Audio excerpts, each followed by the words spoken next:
Scorpio.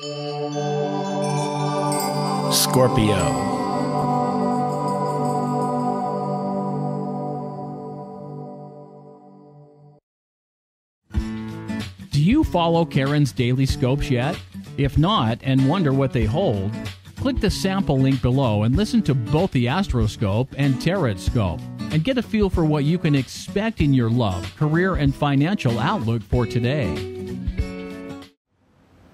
Hello Scorpio, this is your forecast for March of 2014, and it's turning. There's a lot of energies now turning.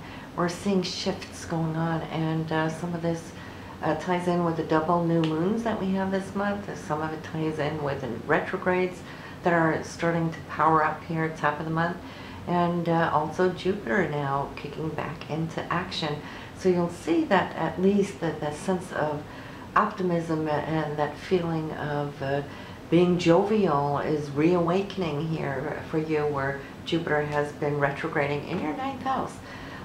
So you'll feel that you're going to be not just more on target and moving forward after the 6th, that is when Jupiter goes direct, but you're going to be more outgoing and reaching, climbing, yearning, searching more so for those spiritual insights. Jupiter is at home in this area, and some of you might just feel now that springtime is really going to be putting you back on the map for churning out, maybe taking on new classes, or maybe even travel will start coming back into the picture.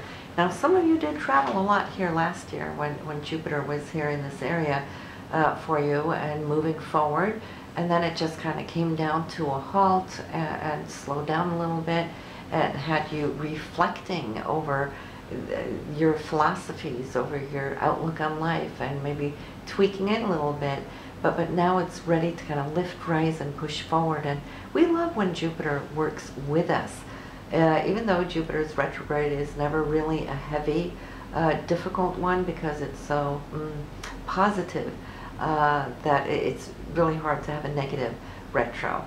But this is good. But we do have Mars and we do have Saturn. Both of them are going to turn this month, and Mars will be retrograding from March 1st to that of May 20th, and Saturn will be retrograding from March 2nd to July 20th. So we have a few months ahead where our energy might slow down. You know, we're not pushing forward. Mars being our drive, our action, our ambition, our motor, primus motor, so to speak, right? It always wants to burn energy. It's the ruler of Aries, but that is going to be pulling back, and you'll notice it. And then Saturn, which rules karma, it rules also our sense of responsibility. It is those duties and obligations that we have. A lot of this has been weighing heavy on you, Scorpios, because the transit of Saturn, as you've heard in these past scopes, you know, since Saturn moved into your sign, it's still there, and it will be there to the end of the year. But then, you know, things are going to be completed for a full 28 years. But it going retrograde, now what does that mean? Well, that just means that it's time to kind of stop up a little bit, look at where you have been evolving. When it's in your 1st house, it is for your sense of self-esteem, it's your talent, skills, and how you present yourself out to the world. And Saturn is mastery. Saturn is how we grow and how we mature and what we mature into, you know, and you're maturing into the full embodiment of Scorpio. I mean, everybody's implementing the embodiment of Scorpio somewhere in their chart, but you are Scorpio and you rule this 1st house, so for you it's even stronger. So in this retrograde, well, you may be looking back at where you have been evolving since summertime and what it's done for you. Okay, you've kind of really taken on a whole lot, because that's what Saturn does. It puts the weight on your shoulders. Here's the elephant, carry it now. What are you going to do with it, right? So you're maxing out and taxing some of that energy, and then now it's going to give you a little lighter burden. There won't be a whole lot of new things put on your plate, but now it's more like completing and following through on those new beginnings that you had here from summer and through autumn. So that will be good. That will give you a little bit breather, I do believe. And then also Mars retrograding in your 12th house. Now, Mars won't be pushing forward too quickly. 12th house for you is the area of recuperation, where you can regenerate, recharge your batteries. It's what you now can do for self, the inner self, the spiritual self. The 12th house is the house of Pisces. It is that spiritual connection. And Mars might just feel like there's been so much drive the last 2 years, because it takes 2 years for Mars to go around the chart once, that it's been so busy you haven't had time for you. So I think the blessing of these retrogrades are going to behoove you more than anybody in the zodiac, because Saturn is taking some of the load off responsibilities, and then Mars is taking some of the load off by allowing you to step back into this 12th house and do something for you that you feel you need. And what is that? It's spiritual tranquility. Pisces is tranquil. The 12th house is Pisces.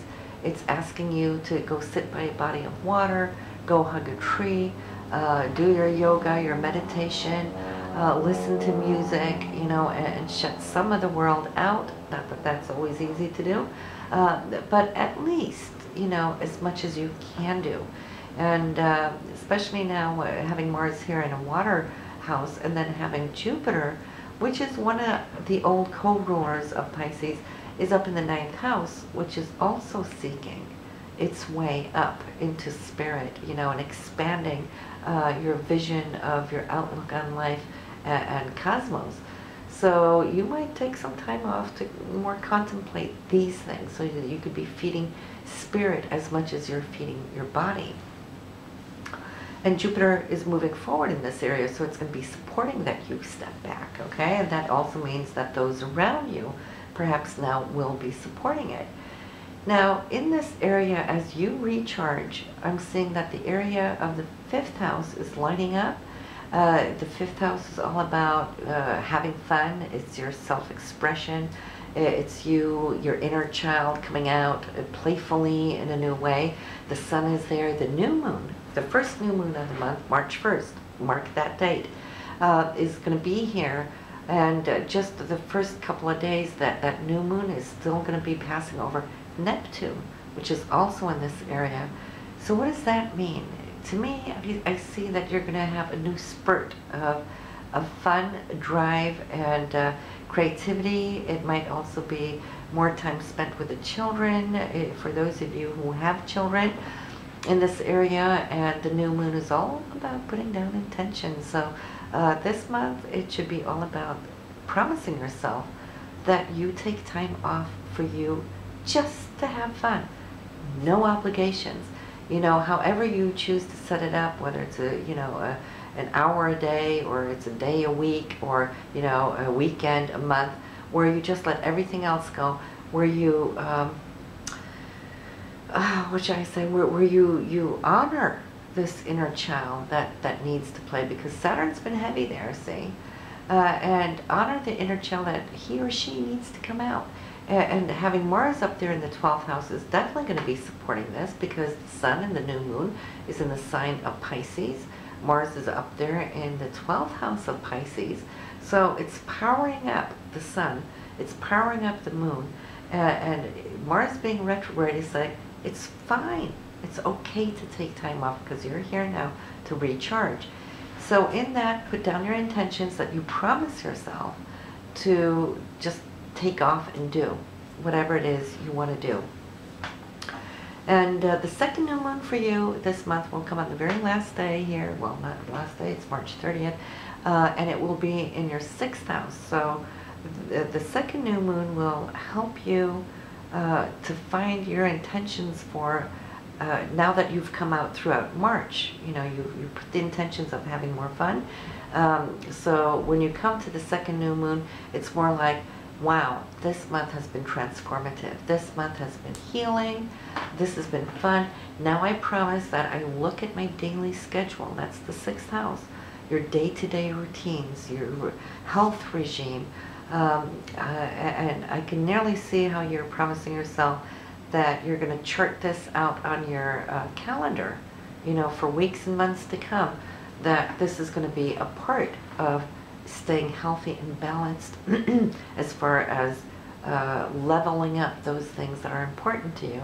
See, Mars, though, is in the sign of Libra. Libra is those scales, and they need to balance to be in harmony. So while he's retrograding there, he's going to say, well, so where have you been feeling overwhelmed? What did you do too much of? You know, why are your scales looking like this? You know, what's this all about? So the beauty of this retrograded, this whole transit is an 8-month transit, near 8 month, where normally it only takes 4 to 6 weeks, all depending, to speed through. So the universe is giving you ample time to really figure it out, take your time, and find a new rhythm, a new balance, a new harmony in your life, because you're looking not just for the length of these months until July and it's all over and done with. What you're doing, you're programming the onboard biocomputer with new hardware coming in, a new program, yanking out the old viruses and saying, whatever I lay down now as the foundation is not just going to carry me this month and throughout the retrogrades to June, July. This is going to carry me for the rest of my years. You know, so this is the impact. When I say years, I literally mean years, because Saturn, see, takes 28 to 29 years to complete a cycle. And so where Saturn is right now, well, it's going to be a long time before you get to have this chance. Right now, Saturn is retrograding, and this is why we want to honor it and befriend Saturn. And Mars is going to be empowering it, see, side by side, like two good buddies, you know, saying, slow down, slow down. You don't have to overly always perfect things. It's okay to hang loose. That's the 5th house. So it's so perfect that as they are retrograding, that you, Scorpio, are getting the sun and the new moon in this 5th house. You want to be a child along with your children. You know, play and laugh with them. You know, who cares about housework right now? That's what this is about. Breathing that inner new life. And trust me, already by the full moon, which will be March 16th, you'll start seeing it. Because now you're implementing also your hopes, dreams, wishes. It's in the area of friendships. So here on the 16th, you might just invite your house full of friends, or you might go out and do something with friends. Regardless of what you're going to be doing, you're going to be having a great, great time. And I feel there's a sense of celebration here by this date, okay? Because your 5th house is full of energy, your 11th house is full of energy. So March should be a great, great month. Now, Uranus is still slowly moving through your 6th house, so there's changes in your daily life, but this is, you know, over years. We're not going to spend too much time there. I only want to mention here that when the 2nd new moon, which is on March 30th, pay attention to 31st and 1st as that new moon passes over Uranus, because there might be a little surprise there for you, okay? And then you have Pluto still working through your 3rd house. That is communication, how you communicate. That is a pivotal point still in transformation. It's a slow transformation. But see, the thing is, even though we feel that planets are going to be standing still in these houses, they're not shifting houses much here over time, these next few months.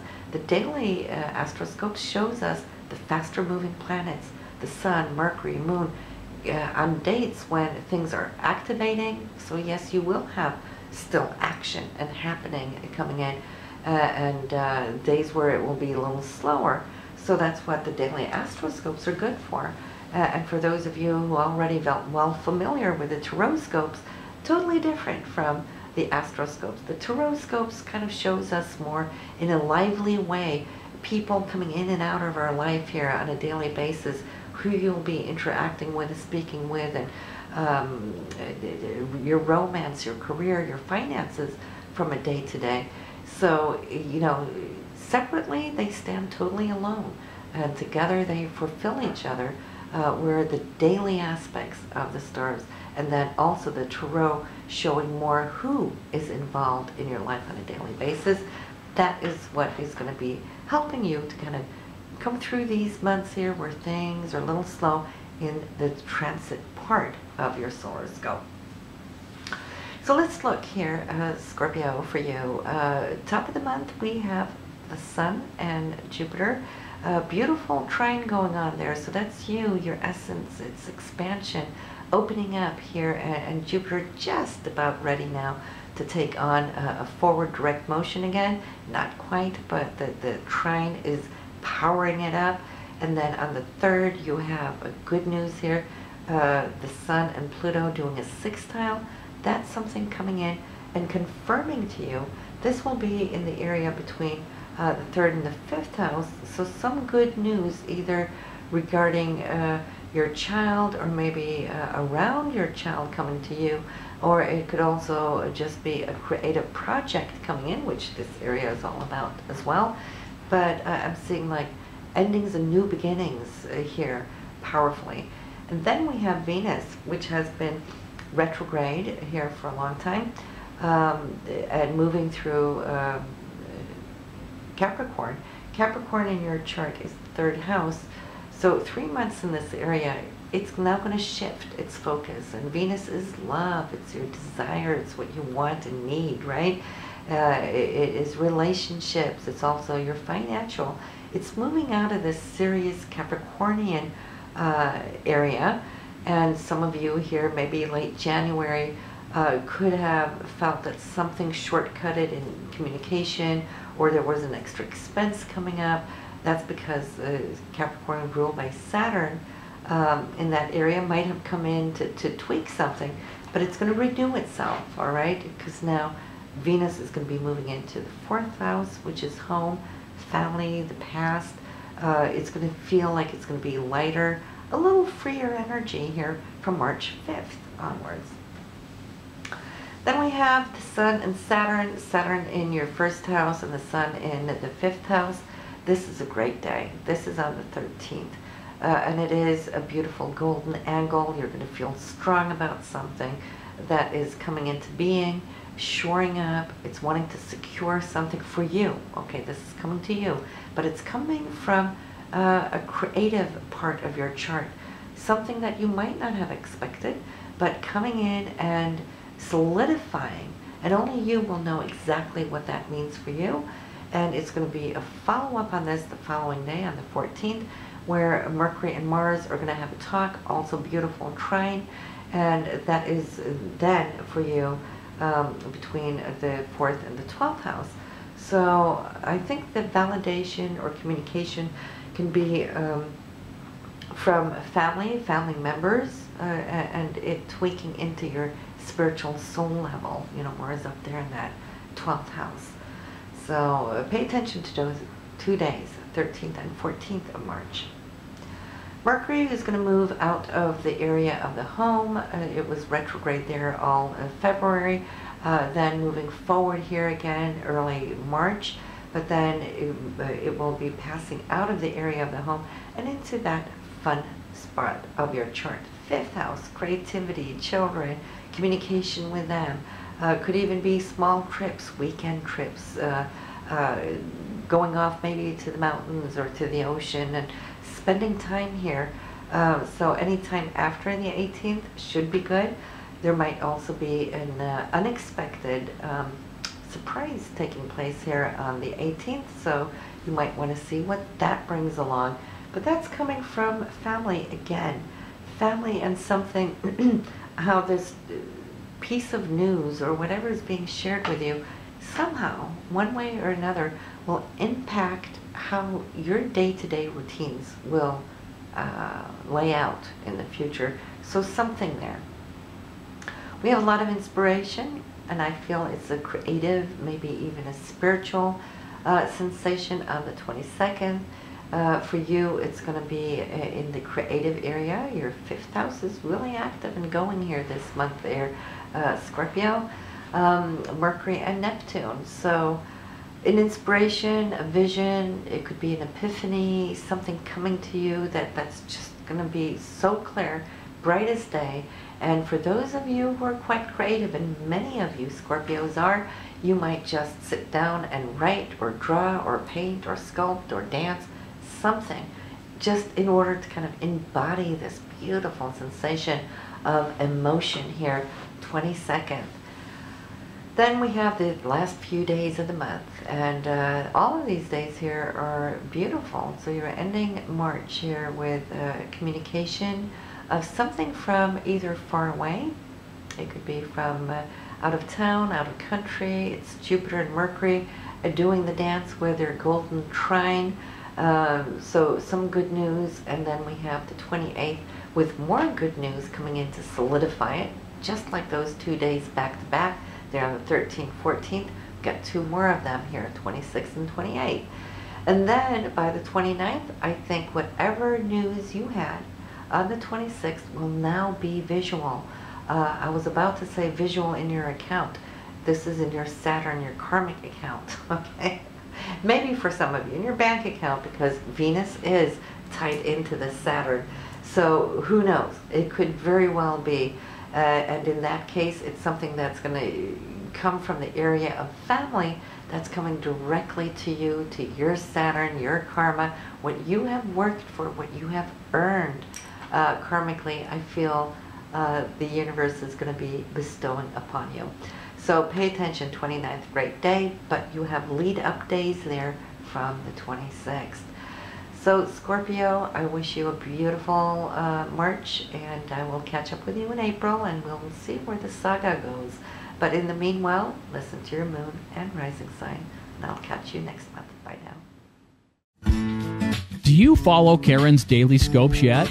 If not, and wonder what they hold, click the sample link below and listen to both the Astro Scope and Tarot Scope, and get a feel for what you can expect in your love, career, and financial outlook for today.